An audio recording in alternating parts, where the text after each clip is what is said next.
We start a new topic today, and that is halachot that have to do with working the earth, meaning planting, plowing, and so on.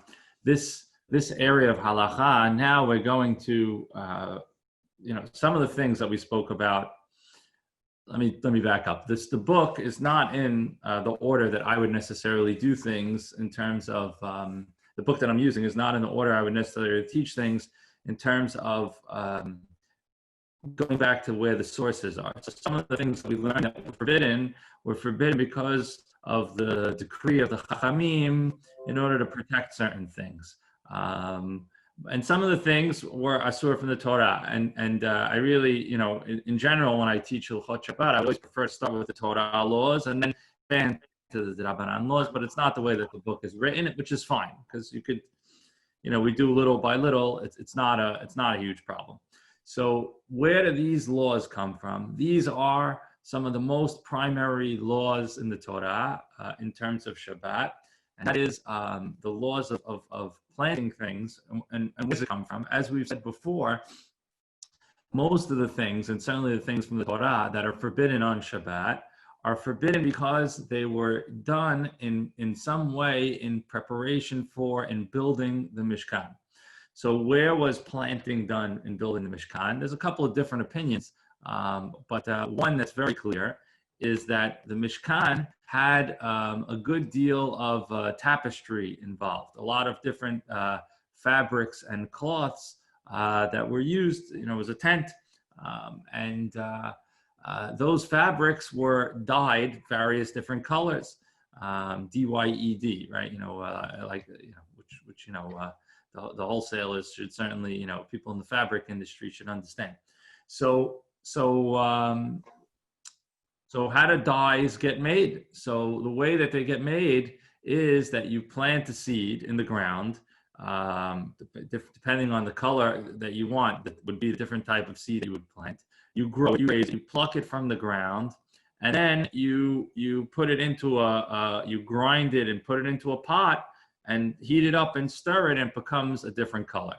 This is remarkably similar, by the way, to the way that you would make bread, right? How do I make bread, right? If I go all the way back, right, what do I have to do? Assume I have nothing, right? So what do I have to do? I have to plow the ground, right? Take seed, put it in the ground, and then take care of it, including water it and grow it. And then when it grows, I have to cut it, and I have to, it becomes wheat, right? And then I have to work that wheat. Wheat doesn't just automatically become bread. I have to do a whole processing of that wheat. Then I have to take that wheat, grind it into flour. Then when I have the flour, I have to add water so that it becomes dough. Then once I have dough, I have to put it into an oven, right? It's actually an 11-step process, which is extensive. This 11-step process is known as Sidura de Pat, right? The order of bread, right? The order of making bread. And the order of making bread is what is forbidden on Shabbat, right? So anything that is in the steps of making bread, right, which is similar to the way you would make dye to color a garment or some kind of fabric, anything that's involved in that, and there's 11 steps that are identified. Each one of those 11 steps is forbidden to do on Shabbat. And we're going to be talking about 3 of them over the next couple of days. Choresh, which means to plow, which again, as we said, but you don't just put a seed and throw it out there and it takes hold. You actually have to create a kind of like a ditch, a furrow in the ground that they plant the seed in, because otherwise the seed will get blown away or washed away. It needs to get somewhat under the surface. So plowing it is step 1. Zoreya means to put the seed in the ground, and it could be a seed, but there's other types of ways of planting, right? We don't always plant seeds. You could plant some kind of sapling or tree or something like that. That would also be planting. Any version of planting is forbidden, seed or already a grown item. And kotzer means to cut, right? Once I've I've let the wheat grow, right? It's not there for its beauty, right? It's there for me to cut it and then harvest it. So all the steps that are involved, those are the three that we're going to focus on right now: plowing, planting, and cutting. Okay, so those are the three things that we're going to deal with. Again, we live in Brooklyn, right? So these are things that we're not so used to doing, but you'll see actually some of these do have implications for us, if not by direct, but they might be kind of, well, you'll see things that are similar to that, which we know when it comes to the laws of Shabbat, not only are specific activities forbidden, but activities that are similar to those specific activities are also forbidden. There's a system in halacha called avot and toladot. Avot are like the category headings, but in order for it to be a category heading, there needs to be other things that are in the category, things that's similar to it. We'll get there. So he says like this: Hachoresh kol shehu chayav. Anyone who plows any amount is forbidden. You violated the Torah. Right? So in other words, if I take my plow and I go out into my backyard or into my field or whatever I have, and I stick in the ground, I just move it just a little bit, I've already violated the rule, right? Why? Because I've taken the earth and I've overturned it with the intention of planting in it. So that is forbidden. Haminakesh beikare ha'ilanot v'mekarsem asavim o hamizared et hasrigim kedei liyafot et hakarka hazeh toladat horesh u'mishaseh kol shehu chayav. He says, but it's not only the pure plowing that you're doing. Plowing is essentially preparing the ground for planting. That's the real essence of what plowing is, right? He says, so someone that cuts back his trees or cuts the grass in order so that it's better for planting, or anything else that prepares the ground for a better planting, would be violating choresh. You're doing this melacha. I think even, right, he says, "Ochen hashaveh pnei hasadeh, sheshpil hatel urdadedo, or mileh hagai chayav mishum choresh." He says also flattening the ground, right? Very often you'll see an area of earth that's not even, right? And it's not so easy to plant in a place that's not even. The farmers like even for a lot of different reasons, including for the water to be there and also for the sunlight, right? So what will often happen is before we think about planting seeds is we'll level off the ground, right? And leveling off the ground would be chayav, would be choresh also. Any kind of if the ground is not level, or if there's like bumps in the ground and you smooth them out, any of that is considered choresh, right? Now, all of this is, again, in the process of preparing the ground for some form of planting, right? That's when it would be chayav from the Torah. Now, we're going to talk about what about if I'm not planting, right? What if I'm doing something else, right? That has to do with digging holes and moving dirt and so on, right? Like, I go to the beach and I'm building a sandcastle or something, forget the building a sandcastle, but just digging a hole. Am I allowed to dig a hole, right? So he says like this, he says something that you didn't intend to do is permitted. Now hold off on this, right? Provided it's not what we call, and we've talked about in previous cases, psik reshe, where it will definitely happen, right? So there's a classic case that talks about this halacha. It says, Hilkhot, therefore, gorer adam mitak kiseh b'safsal, ben gedolim ben miktanim, u'bilvan shelo yitkaven lasoch haritz. He says, so you are allowed to drag a table, a chair, a bench on the ground, provided you're not doing it in order to create, you're not dragging it in order to create a hole in the ground. Right now, we have to take a step back because we're pulling a statement that's from the Gemara. Right now, the statement in the Gemara is in when they had homes that were very significantly different than the homes that we have now.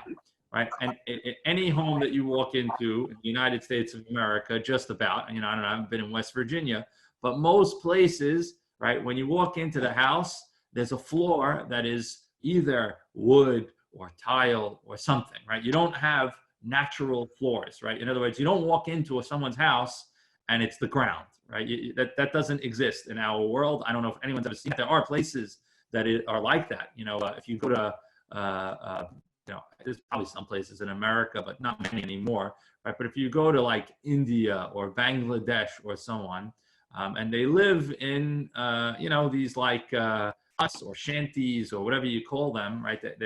There's a roof over their head, right? But the ground is the ground, right? Like outside the ground, right? Inside, outside, no difference, right? That's foreign to us. We don't have that. We don't know from that. We don't see that. But many people live that way. And the time of the Gemara, when the halakha was being formulated, everyone lived that way, except for the king, But everybody else, okay, you had walls, very nice. You had a ceiling, very nice. You had a floor, no such thing, right? They didn't have such things, right? So the concern was that if I take a chair and I pull it from that side of the room and bring it to this side of the room, what's going to happen when I drag the chair? It's going to create a furrow, a rut, a hole in the ground, And so the Chachamim debated whether or not you would be allowed to drag a chair from here to there, right? And there's two different opinions. In the end, we follow the opinion that says you're allowed to drag the chair. Why? Because it's not definite that you're going to create a rut, right? But would it be definite that you're going to create a rut? Not so simple anymore, right? And now, today, there's no problem with dragging a chair, right? Because when I drag a chair in my living room, right, there's no hole that I'm making, right? There's either carpet or tile or wood or whatever. So this halakha doesn't really apply anymore in that sense. But outside does matter, right? In my backyard, right? I could be, I'm dragging a lawn chair or, some outdoor furniture, right? It could certainly happen, right? And we would say the halakha still applies, right? Which is, if I know definitively by dragging this chair, I'm going to create a rut, that's going to be a problem, right? However, if it might happen, it might not, then it's not a problem, and I could drag it across the floor. And the reason I talk about this halakha is not only for the concept of digging a hole, but also for the concept of understanding this general concept of psika Hashem. Again, we've talked about this before, but it's an important area to understand.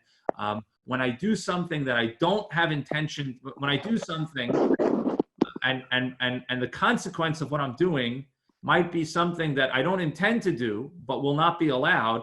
So am I allowed to do it or not, right? We talked about this before. Again, like let's say when I open the door to my refrigerator, right? When I open the door to my refrigerator, the light will turn on, right? I'm not turning on, I don't want to turn on a light. I want to get the, a bottle of milk.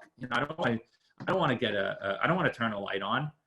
Am I allowed to do this or not? This is the same understanding in halakha. If I open the door and I will definitely open the light will definitely open, then that's the same as dragging this heavy bench, which I'm not allowed to do, and therefore I'm not allowed to open the light, even though my intent is not to open the light. But if I know definitively it's going to open, it's a problem, right? And so there are many, many other ways where this comes into halakha. There's many, many things that get impacted by it. The refrigerator door is the most obvious and most common and easy one to see, but there are many, many others. My car door, right? What's wrong with opening my car, right? Let's say I left a book in the car, right? I need my book, right? Can I open the car door, right? I can't. Why can't I open the car door? Same reason. When I open the car door, I turn on a light. I'm not turning on a light. I'm opening a car door to get something. Doesn't matter. If you know definitively it's going to happen, then that is considered you're making that happen. So that's why I talk about this thing, and it's an important area to review because it comes up in lots and lots of different places. It says, he says, so let's say I have a baby stroller, right, or a carriage or something like that, or a wheelchair. I'm pushing someone in a wheelchair, and I'm assuming I have some eruv or something so that's not a problem. It says, and I might go over some dirt or something like that. It says, no problem. you can push the stroller.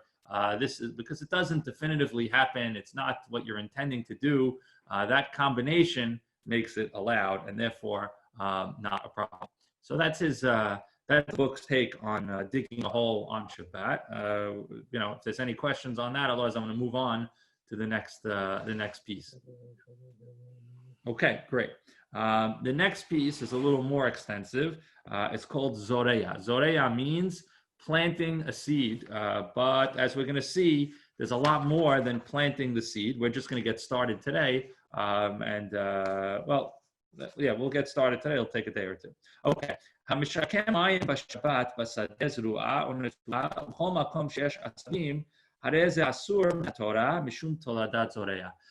talked about already the idea of the basic concept of the halacha is taking a seed and placing it in the ground in a place that it will grow, right? Taking a seed and putting it in my dining room on the floor, there's no problem because nothing's going to happen. But putting it outside in my backyard on the dirt, right? So then I am planting. It says, but that's not the only thing by far. One of the most common and most problematic things that a person could do is to water a seed that has already been planted or is already out in the ground, right? So included in the halakha is watering something that grows, right? So that's a big area, right? As we're going to see, watering something comes into play a lot. I could already see people's heads thinking about, can I water the plants in my living room, right? Can I have my sprinkler system go on and water that what's happening, water my front lawn? Other questions might be, can I take a cup of water that I don't want to drink anymore and just like throw it out and spill it somewhere? These are all questions that come into play when we talk about watering. And this is a big area that has lots of tentacles, as we like to say. Michael, do not wake up Jonah. Oh, I thought someone had a question, sorry. So let's talk about some of those things. So he says, Lefikach, he says, ha'ochlin beginot, he says, therefore people who eat in a garden, asurim litol yedehem ala asavim, he says, so let's say you're eating outside in your garden. Right? He says, you're not allowed to do something that we do before eating, which is nitilat yadayim. Right? When I do nitilat yadayim outside, what happens? I'm not talking about outside in my sink. I'm talking about outside on my lawn. Right? When I pour the water off my hands, where does the water go? It drips onto the ground. Right? And therefore, I'm watering my lawn, or if I do it over my plants or something like that. He says, he says, even though you're washing your hands, you're not intending to water your lawn. It's problematic because of what we just said 5 minutes ago, which is that if it's definitively going to happen, then it's a problem, right? So here, right, I'm standing on my front lawn and I take my nitilat yadayim cup and I go 1, 2, 3, 1, 2, 3. Where does the water go? A little bit on my hand, but most of it washes off onto the ground below me. It's my lawn. I benefit from that. It's definitely going to happen. Forbidden, not allowed to do it. So if I'm going to be eating outside, which we like to do sometimes, we have to be careful. We have to be careful not to water our lawns, because watering our lawns is a problem on Shabbat. And again, we're going to get into a variety of different halachot in regards to that. But you see that those two concepts kind of all tie together. The idea of watering the lawn being forbidden, and also the concept of I'm not intending to water my lawn, but if I'm definitively doing it, what we call a psik reshe, it becomes a problem. Okay. Mutar lishpoch mayim b'sherutim lachar shemishtamshim b'Shabbat, af al pi shamayim yordim lebiyub u'mashkim ilanot agdelim pere al yedei chatzer habayit u'matzmichim perot, kevan shezeh grama ba'alma, she'en hamayim magi'im yashar le'ilanot, ela magi'im labor, וכשמתמלא הבור בגובה מסוים נשפכים מים לבור אחר, ומשם יונקים שורשי אילנות, ויש עוד כמה טעמים להתיר דבר זה. So here he's talking about not really our bathroom or our type of thing. He says, let's say I go to the bathroom, right, and I wash my hands. And some people have sinks. We don't have this much in Brooklyn, right? But in Israel, there's a lot of this. Israel's very at the top of the list in water conservation and reuse. In Israel, every drop of water that you use gets reused. It's an amazing thing that Israel does. It's phenomenal. Again, I've been recommending this book to people. If you're interested in Israel or science or nature or any combination of the three, there's a wonderful book called Let There Be Water by someone named Seth Siegel, which talks about how Israel is so far ahead of the rest of the world on water preservation and use. It's unbelievable. But basically in Israel, because they started when the state started, there was a very short supply of water, existentially problematic. They put many things in place in order to make sure that there would always be enough water. And they've done a lot of what you would call water science, figuring out ways to do certain things like desalination, to be able to take water from the ocean and take the salt out of it and make it usable for certain things. So one of the big things that Israel does is reuse its water. So if you go to the bathroom in Israel and you flush the toilet, that water is not done, right? That water goes somewhere, right? And it gets, the way that they use it in Israel, most frequently, most of the water in the world gets used for what? Planting things, for watering the crops that we need, either to make bread for us or even more to make food for the animals that we need to feed. So that's where most water ends up going, believe it or not. And so Israel has done an amazing job of finding ways to take water that you used in your kitchen sink, in your toilet bowl, and so on, and to have it go outside your home and go somewhere where it will water something that needs that water. Some growing object. So the question is, hey, wait a second, maybe I can't flush my toilet because once I do, it's going to go outside and water something, right? And the halacha is, no, it's okay. Since it's indirect and it's not definite and it doesn't happen right away and so on, so the Chachamim have allowed it. So therefore, if you're in Israel and you want to flush the toilet, you're okay. You don't have to worry about it. A little bit funny, but a little bit serious. And actually, I've been talking about this a lot lately. We're dealing with a global crisis right now of a pandemic, but one of the next global crises, which is almost certain to happen, and everyone else is woefully unprepared except for Israel, is a water shortage. And Israel is so far ahead. It's the only country in the world that is net water positive.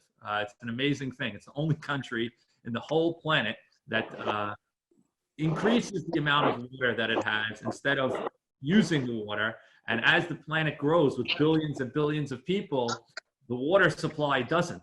So finding ways to have more water is an interesting and intriguing thing. Anyway, we'll talk about that at some other time. It's time to pray. Anyway, have a great day for those who are not sticking around for the tefillah. And Joe Romano, if you don't mind,